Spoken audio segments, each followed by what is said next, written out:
दोस्तों, class 12th के सभी स्टूडेंट्स का स्वागत है मेरे चैनल इंग्लिश फॉर ऑल में। आज दोस्तों अपन आपका एक और लेसन है थर्ड थॉट्स। ठीक है ना, बहुत इंटरेस्टिंग लेसन है। इस लेसन को अपन शॉर्ट तरीके से पढ़ेंगे और मैं आपको ये भी बताऊंगा कि किस तरह से आपको उस लेसन को पढ़ना है और कैसे क्वेश्चंस के अंदर आएंगे। तो चलिए बढ़ते हैं आगे। अपन आज का लेसन अपना रहेगा थर्ड थॉट्स। ठीक है ना। तो दोस्तों ये बहुत इंटरेस्टिंग लेसन है, बहुत बढ़िया लेसन है। इसके अंदर जो नैरेटर है, नैरेटर का अर्थ होता है जो कहानी कहने वाला है, वो हमको ये बताता है कि किस तरह उसके साथ एक अच्छी घटना हुई और किस तरह से अपने अपने खुद के मन में उसने उस चीज़ को बार बार सोचा और उसके क्या परिणाम निकले। तो देखिए, लेसन जो है ये एक कहानी है। थर्ड थॉट, थर्ड थॉट का अर्थ होता है किसी चीज़ के बारे में अपन एक दो या तीन बार विचार करते हैं। वास्तव में होता सेकंड थॉट है, लेकिन लेखक ने इसको और थोड़ा मजाकिया बनाने के लिए थर्ड थॉट्स कहा है। तो सबसे पहली चीज़ तो ये देखिए अपन कि the story was told to the author by his friend.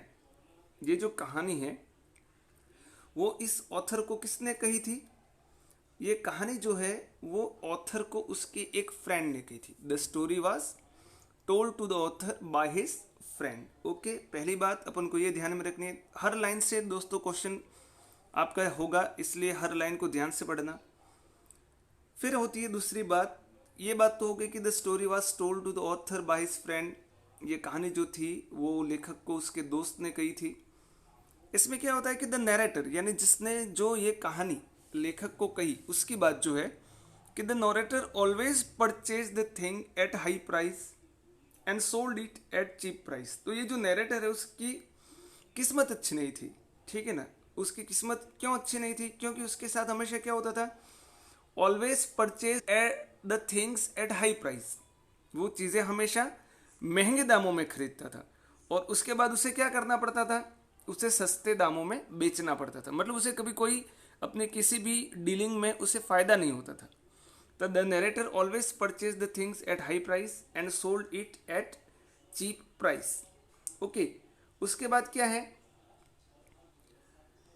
After purchasing at high price and having tired of those picture or decorative, he give away his artistic article।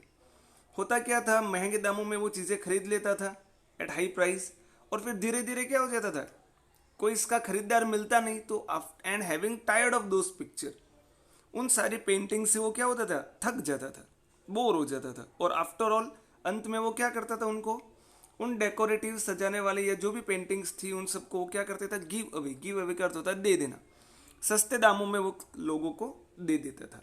तो इस तरह से हमेशा उसे नुकसान होता था। उसके बाद क्या होता है, लेकिन एक दिन उसकी किस्मत चमक जाती है। एक दिन क्या होता है, one day while wondering about old curiosity shops, एक दिन वो ऐसे ही पुरानी जो उत्सुकता वाली चीज़ें मिलती हैं ऐसी शॉप्स में घूम रहा था एक कैथेड्रल सिटी में। तो उसने वहाँ पर क्या देखा, he saw a portfolio of water colour drawings. वहाँ पर उसने एक बहुत सारी ड्राइंग्स देखी वाटर कलर की बनी हुई, और उसमें एक ड्राइंग उसे यूं लगा कि one that of his eyes would have been a possible Turner. उसे लगा कि इसके अंदर एक जो पेंटिंग है वो टर्नर जो फेमस पेंटर है उसकी पेंटिंग थी, ऐसा उसे लगा। तो क्या हुआ, one day while wondering about the old curiosity shops, पुरानी चीज़ों वाली दुकान में घूमते हुए, he saw a portfolio of watercolor drawings among which was one that of his eyes would have been a turner। वास्तव में he was not interested in purchasing the painting, लेकिन फिर भी उसे लगा कि शायद ये पेंटिंग टर्नर की है। तो वो क्या करता है, जब उसे हल्का सा ऐसा डाउट होता है तो वो उस पेंटिंग को खरीद लेता है। ठीक है ना। तो क्या होता है, ही purchase the painting for 10 shillings. उस पेंटिंग को किस में खरीद लेता है, 10 शिलिंग्स में, शिलिंग वहाँ की मुद्रा है उसमें खरीद लेता है। और वास्तव में वो पेंटिंग टर्नर की निकलती है, जो फेमस पेंटर होता है। और वो क्या करता है फिर, सोल्ड इट एट 50 पाउंड्स। उस पेंटिंग को कितने में बेचता है वो, 50 पाउंड में बेचता है, और 10 achieved a profit of 49 pounds and 10। तो इस तरह से पहली बार उसे अपने व्यापार में क्या होता है, अपनी डीलिंग में उसे फायदा होता है। 49 पाउंड और 10, इतना उसे फायदा होता है, और इस तरह से वो बहुत खुश हो जाता है। ठीक है ना। पहली बार उसके जीवन में कोई उसने फायदे वाली डीलिंग की थी, एक फेमस पेंटर की पेंटिंग उसने सस्ते में खरीदी और उसे महंगे दामों में उसे उसने बेच दिया। ओके, फिर क्या होता है नेक्स्ट, ये अब जो डीलर होता है जिससे उसने वो पेंटिंग खरीदी होती है, वो उस को सस्ते दामों में दे देता है, केवल 10 शिलिंग में। क्यों दे देता है वो? क्योंकि उस डीलर को भी पता नहीं था कि ये पेंटिंग जो है वो टर्नर की है। तो the dealer sold the painting cheaply because he had doubts about the artist of the painting. वास्तव में तो वो महंगी बेचता अगर उसे पता होता कि भाई ये टर्नर की है, लेकिन उसे खुद को पता नहीं था कि ये टर्नर की है, उसे डाउट था। तो वो क्या करता है, वो चीपली यानी सस्ते दामों में उसे बेच देता है। तो द डीलर क्यों सेल करता है? The dealer sold the painting cheaply because he had doubts about the artist of the painting. अब क्या होता है आगे, पेंटिंग उसने बेच दी, नरेटर ने भी बेच दी, बेनिफिट भी कमा लिया, लेकिन फिर वो यूं सोचता है कि the narrator thought that the dealer behaved well to him, so he should also behave well to him, so he decided to give him half of his profit. अब नरेटर सोचता है कि उस डीलर ने यार उसके साथ अच्छा व्यवहार किया, उसको कम दामों में पेंटिंग दी और उसको इतना मुनाफा होता है, तो वो सोचता है कि मैं भी उस डीलर को जो प्रॉफिट मेरे को हुआ उसका आधा मैं उसको दे देता हूँ। ऐसा वो पहला सोचता है। ये थर्ड थॉट्स देखना दोस्तों, तीनों थॉट्स मैं आपको बताता हूँ। ये पहला थॉट है लेखक का, यानी ये डीलिंग करने के बाद this is the first thought of the narrator. पहले थॉट में वो क्या सोचता है कि the dealer behaved him well, so he should also behave well to him, so he decided to give him half of his profit. इसलिए वो सोचता है कि मैं उसे आधा प्रॉफिट उसको दे दूं। अब क्या होता है, तो ऐसा सोचने के बाद वो क्या करता है, एक लेटर लिखता है, ठीक है ना। इन द फर्स्ट नोट, पहले नोट में वो क्या लिखता है, he wrote to the dealer, वो डीलर को लिखता है that the painting he collected turn out to be real Turner. वो कहता है कि जो पेंटिंग उसने खरीदी थी वो टर्नर की ही निकली। So he had great pleasure in enclosing him half of the profit, और इसलिए वो अपने फायदे का जो फायदा हुआ उसका आधा पैसा वो उसे दे रहा है। यूं करके वो एक लिफाफा बनाता है जिसमें वो आधा पैसा जो उसको प्रॉफिट होता है उसका आधा वो उसमें डाल देता है। लेकिन उस दिन वो क्या पोस्ट नहीं कर पाता लेटर को, ठीक है ना। फिर क्या होता है, रात को वो सोता है। उसके बाद क्या होता है, अक्सर उसकी एक हैबिट होती है कि वो अपने जीवन में जो भी फायदा है नुकसान हो उसके बारे में वो रात को सोचता है। तो ये सेकंड थॉट आता है उसके दिमाग में। तो the habit of reviewing his life's error, उसकी आदत थी कि वो अपने जीवन की गलतियों को हमेशा देखता है। Lead the story teller to examine and re examine his idea of sending a part of the profit to the dealer.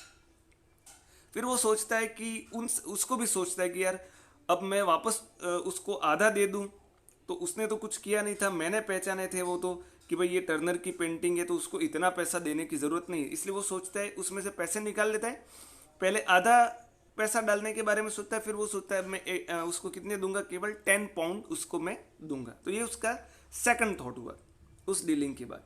उसके बाद क्या होता है, फिर आता है उसको थर्ड थॉट। नींद नहीं आती उसको, तो वो क्या करता है, when the sleep did not come to him, जब उसे नींद नहीं आती है, he took a book and began to think about the dealer. वो एक किताब पढ़ने लगता है और किताब के साथ साथ उस डीलर के बारे में वो तीसरी बार फिर सोचता है। फिर वो सोचता है कि नहीं, मैं इतने पैसे भी उसको देने लायक वो नहीं है, तो मैं उसको क्या करता हूँ, he decided to give only 5 pound to the dealer. वो डीलर को केवल 5 पाउंड देने के बारे में सोचता है और लिफाफा बंद करके वह सो जाता है। तो ये उसका थर्ड थॉट हुआ। उसके बाद क्या होता है, next day he lost all the money in playing bridge at a club.